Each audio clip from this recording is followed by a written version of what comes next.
सरळ त्या शिवनेरी किल्ल्यावरच्या शिवाई देवीच्या मंदिरामध्ये गेल्या आणि शिवाई देवीला गारणं मांडलं, हे अंबिके रणचंडिके वरदायिनी वरदान दे, उन्मत्त ही सिंहासने चिर फाडण्या माझा पुत्र दे. हे अन्याय सहन होत नाही, हा अत्याचार सहन होत नाही. देवीने कौल दिला आणि पाहता पाहता तो दिवस उजाडला. 19 फेब्रुवारी 1630 या महाराष्ट्राच्या मुशीत आणि जिजाऊंच्या कुशीत एकच राजा इथे जन्मला शिवनेरी किल्ल्यावर. एकच राजा इथे जन्मला शिवनेरी किल्ल्यावर. माझ्या देवाचे नाव गाजते गड किल्ल्याच्या दगडावर. माझ्या राजाचे नाव गाजते गड किल्ल्याच्या दगडावर. स्वराज्य निर्माण केले तलवारीच्या धारे. तलवारीच्या धारेवर, तलवारीच्या धारेवर.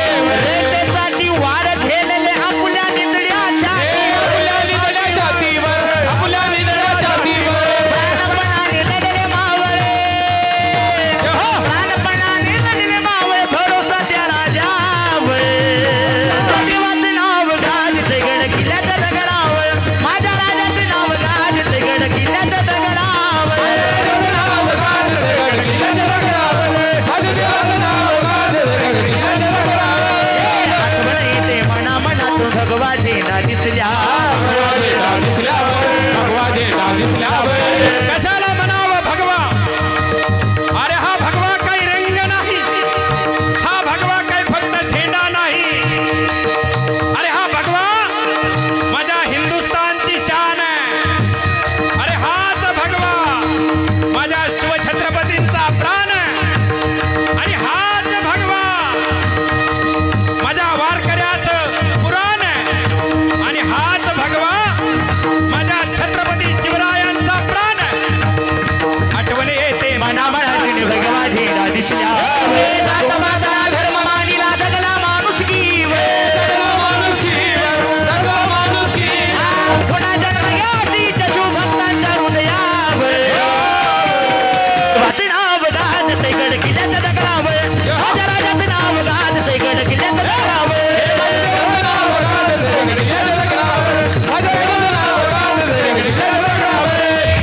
अरे आम्ही स्वतःला पुणे परगण्याची राणी म्हणून घ्यावं आणि आमच्या रयतेवर होणारे अन्याय आणि अत्याचार उघड्या डोळ्याने पहावेत.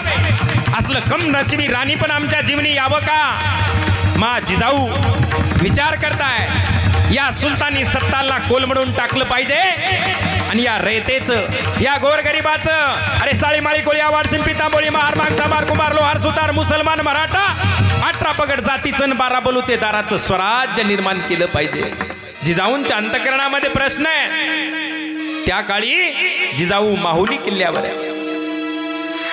तत्कालीन परिस्थितीमध्ये शहाजी राजांनी निजामशाही सोडली आणि आदिलशाही स्वीकारली.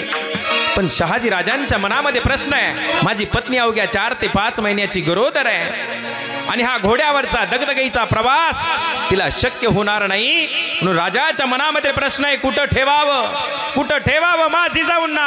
आणि त्याच वेळेस त्यांच्या नजरेसमोर विराजमान झाला 8ही बाजूंनी प्रशांत प्रशस्त मंदिर आणि मध्यांती विराजमान झालेला गडाजावाचा गड गड गड शिवनेरी. आल्या आल्या आल्या मा जिजाऊ शिवनेरीवर आल्या. शिवनेरी गडाचे गडकरी शिदोजी विश्वासराव आणि त्यांच्या पत्नी लक्ष्मीबाई या दोघांच्या सहवासात जिजाऊ राहत आहे. दिवसा मागून दिवस जात होते. जिजाऊंनी उठावं, स्नान करावं आणि त्या शिवनेरी किल्ल्यावर शिवाई देवीचं मंदिर आहे, त्या मंदिरामध्ये जावं आणि देवीची पूजा अर्चना करावी. किल्ल्याच्या खालून खबरा यायच्या, फलाण्या गावच्या पाटलाची सून यवनाने उचलून नेली, अन्याय अत्याचार केले, कत्तल केली आणि फेकून दिली. मन हळहळताय, वेदना होतात, पण कोण कोण थांबवेल याला, कोण रोकील हे अत्याचार? पूजा चालू असताना जिजाऊंच्या कानावरती आपसूक शब्द पडले, वाचवा वाचवा वाचवा, हा हैवान मला उचलून नेतो, माझ्या आबरूचे लचके तोडतो. जिजाऊच्या काळजात धस्कन झालं. तटकन मंदिरातून उठल्या आणि धावत धावत दिंडी दरवाजाकडे निघाल्या. लक्ष्मीबाईंनी पाहिलं. लक्ष्मीबाई म्हणजे विहीनबाई. आडवा हात केला. कुठं जाता वहिनीसा, कुठं जाता? जाऊ दे ग बाई, कोण्या कोवळ्या लेकराच्या आबरूवर कुणीतरी हैवानानं हात टाकला ग. मी जर गेले नाही ना, तिची आबरू वेशीला टांगली जाईल ग बाई. हे कोले कुत्रे त्याच्या आबरूचे लचके तोडतील. लक्ष्मीबाई बोलतात, तुम्ही जर गेला ना तर तुमच्यावरच अनिष्ट ओढवेल. या अवस्थेमध्ये पोटामध्ये बाळ असताना तुम्ही गड उतार होऊ शकत नाही. तुम्ही जायचं नाही. निमूटपणे जिजाऊंनी ऐकून घेतलं. लक्ष्मीबाई म्हणतात, अहो कुणा कुणाला वाचवणार तुम्ही, कुणा कुणाच्या आबरूचं रक्षण करणार तुम्ही. 8 दिवस झाले गावामध्ये तरणी ताटी फोर नांदायला म्हणून आली आणि ननंदे सोबत पानोट्यावर पाणी भरायला का गेली. पण त्याच वेळेस तिच्यावर पडली त्या हैवानाची नजर आणि भरली भरली भरली तिच्या मनामध्ये ती भरली. भरला तिचं रूप, तिचं सौंदर्य.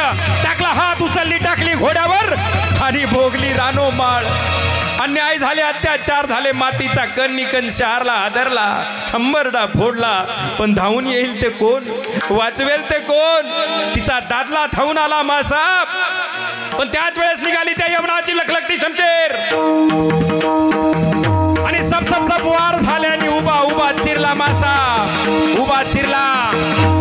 अचानक एक हेर धावत धावत आलेला आहे. अंगाने घामाघूम झालेला आहे. अंग घामाने टपटपलेले, डोळ्यातून गळगळगळ अश्रूच्या धारा वाहतात. आणि हेर बोलू लागला, मासाब, घात झाला मासाब, अन्याय झाले मासाब, अत्याचार झाले. जिजाऊ बोलतात, आम्हाला धीर धरवत नाही, बोला झालं काय सांगा. आणि हेर सांगू लागला, मासाब, तुमचे वडील लखोजीराव जाधव सोबत अचलोजी, रघोजी आणि यशवंतराव त्या देवगिरीच्या किल्ल्यावर हजरत शहनशाला कुर्निसाद करायला गेले मासाब. पण त्या शेतातलं काळं बेड कळालं नाही. शहींच्या दरबारातून उठून गेला आणि तुमचे वडील लखोजीराव, अचलोजी, रघोजी, 2 बंधू आणि एक भाचा यशवंतराव यांची भर दरबारामध्ये कत्तल झाली मासाब. तुमच्या माहेरच्या रक्तानं तो देवगिरी नाहून निघाला, नाहून निघाला. मासाहेब उठल्या जागी तटकन खाली बसल्या. डोळ्यातून अश्रूच्या धारा वाहत आहे. अरे असं काय पाप केलं आम्ही म्हणून हे दुःख आमच्या पदरी आलं. अरे ज्या जाधवरावांच्या जीवावर ही सुलतानी सत्ता उभी राहावी आणि त्याच जाधवरावांची भर दरबारामध्ये कत्तल व्हावी. कधी थांबणार हे अन्याय, कधी थांबणार हे अत्याचार. जिजाऊंनी अन्न पाण्याचा त्याग केला. लक्ष्मीबाई बोलतात, वहिनी साहेब असं करू नका. कमीत कमी स्वतःचा नाही हो, पोटातल्या बाळाचा विचार करा. त्याच्यासाठी अन्न ग्रहण करा. तुम्हाला डोहाळे नाही लागले, चिंचा, बोरं, आवळी, कैऱ्या तुम्हाला काही खावंसं नाही वाटत, तुम्हाला काही प्यावंसं नाही वाटत. जिजाऊ काय बोलणार तो दुसरा हेर धावत धावत आला आणि मुजरा करता झाला. मासा, अन्याय झाले मासा, अत्याचार झाले मासा. जिजाऊंच्या काळाचा धसकन झालं. ताडकन उभ्या राहिल्याने बोलल्या, बोला झालं काय सांगा. आणि हेर सांगू लागला, मासा, भोसले घराण्याची कुलवधू, खेळोजी राजांची धर्मपत्नी त्या पंचवटीवर स्नाना करता गेली मासाब. त्या महावत खानाची नजर तिच्यावरती पडली आणि दिवसा ढवळ्या घोड्यावर टाकून उचलून नेली मासाब, उचलून नेली. आता मात्र मासाहेबाच्या तळपायाच्या मस्तकाला गेलेली आहे. मासाहेब ताडकन उभ्या राहिल्या, दोन्ही हाताच्या मुठी आवळल्या, चेहरा लालबुंद आणि चेहऱ्यावर सूर्यासारखं तेज आणि कडा आणल्या. माझी जाऊ लक्ष्मीबाई, तुम्ही म्हणता नव तुम्हाला डोहाळे कशाचे लागले? सांगते सांगते माझे डोहाळे ऐका. मला वाटतं जिरीटोप परिधान करावा, या अंगामध्ये चिलखत घालावं, लखलखती शमशेर म्यान करावी, वाघावर बसावं, टाच मारून मान ठोकावी त्या घोड्यावर आणि आया बहिणीच्या आबरूवर हात टाकणाराची कत्तल करावी, खांडोळी खांडोळी करावी त्याची. सरळ त्या शिवनेरी किल्ल्यावरच्या शिवाई देवीच्या मंदिरामध्ये गेल्या आणि शिवाई देवीला गारणं मांडलं. अगं बये, कधीपर्यंत सहन करायचं, कधीपर्यंत त्रास सहन करायचा या मातीनं. अगं बये, माझ्या उदरामध्ये असा पुत्र घाल जो या अन्याय अत्याचाराला संपुष्टात आणेल. साळीमाळी कोळी आवाड शिंपी तांबोळी महार मांग सर्व 12 बलोतेच 18 पगड जातीचं स्वराज्य निर्माण करेल असा पुत्र माझ्या पोटी घाल. हे अंबिके रणचंडिके वरदायिनी वरदान दे. उन्मत्त ही सिंहासने चिर फाडण्या माझा पुत्र दे. हे अन्याय सहन होत नाही, हा अत्याचार सहन होत नाही आणि गारानं मानलं. जुलूम हाहाकार मातला धावून तू येईल, जागी होई धाव ग शिवाई, जाग आई धाव शिवाई, जाग आई धाव शिवाई. अत्याचार झाला ग आला ग, अत्याचार झाला ग प्राणकंठी आला ग, अन्यायाला फोडील वाचा पुत्र असा दे. जाग आई धाव शिवाई, जाग आई धाव शिवाई. जन्माच्या बाळाला दे, हे आम्हाला दे. जन्माच्या बाळाला दे, वरदान हे आम्हाला दे. रणधुरंधर अंश शिवाचा पुत्र मला दे. जाग आई धाव शिवाई, जाग आई धाव शिवाई. दारू कडवे, दारू कडवे, दारू कडवे, दारू कडवे, दारू कडवे, दारू कडवे, दारू कडवे, दारू कडवे, दारू कडवे, दारू कडवे,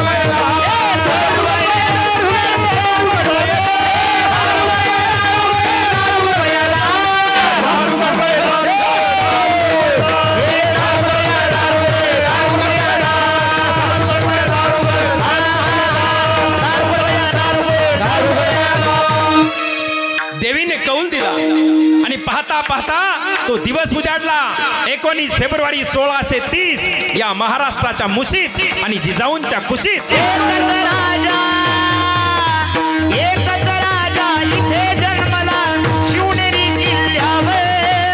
एकच राजा इथे जन्मला शिवनेरी किल्ल्यावर. माझ्या देवाचे नाव गाजते गड किल्ल्याच्या दगडावर. माझ्या राजाचे नाव गाजते गड किल्ल्याच्या दगडावर. माझ्या देवाचे नाव गाजते गड किल्ल्याच्या दगडावर. माझ्या देवाचे नाव गाजते गड किल्ल्याच्या दगडावर. सुंदर स्वराज्य निर्माण केले तलवारीच्या धारे. तलवारीच्या धारेवर, तलवारीच्या धारेवर. रयतेसाठी वार झेलले आपुल्या निधड्याच्या आपल्या निधड्या छातीवर, आपल्या निधड्या छातीवर. प्राणपणाने लढले मावळे. प्राणपणाने लढले मावळे. भरोसा त्या राजावर. माझ्या देवाचे नाव गाजते गड किल्ल्याच्या दगडावर. माझ्या राजाचे नाव गाजते गड किल्ल्याच्या दगडावर. 19 फेब्रुवारी 1630 या महाराष्ट्राच्या मुशीत आणि जिजाऊंच्या कुशीत माझ्या जिजाऊची फुलले आई, कसली